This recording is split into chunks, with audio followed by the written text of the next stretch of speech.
السلام عليكم ورحمة الله وبركاته. النهاردة هنعمل العدس حبيب الجميع، الناس كلها بتحبه. بينفع شوربة عدس، وبيتعمل فتة عدس، وبيتعمل عدس بيتغمس بالعيش، التلاتة ينفعوا.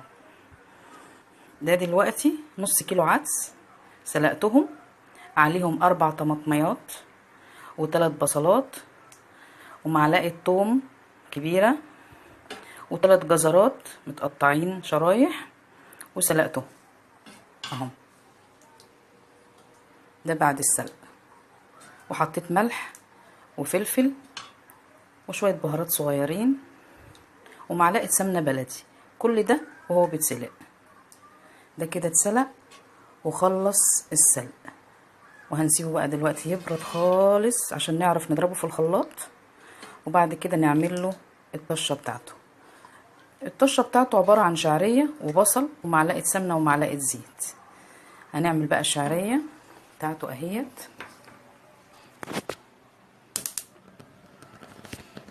معلقه سمنه وبصلايه واحده متقطعه حتت اهي ومعلقه زيت تصفر. هنحط الشعريه، بدأت تصفر اهي، البصل بدأت تصفر، انزل بالشعريه.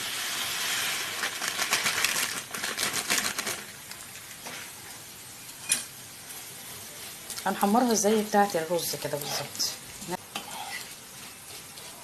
خلينا جنبها عشان ما تتحرقش، ونروح نضرب ايه بقيه العدس.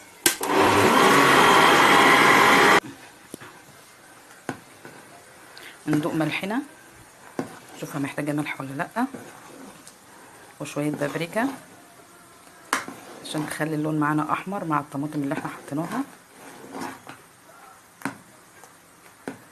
ده بعد ما ايه ما اتضرب في الخلاط.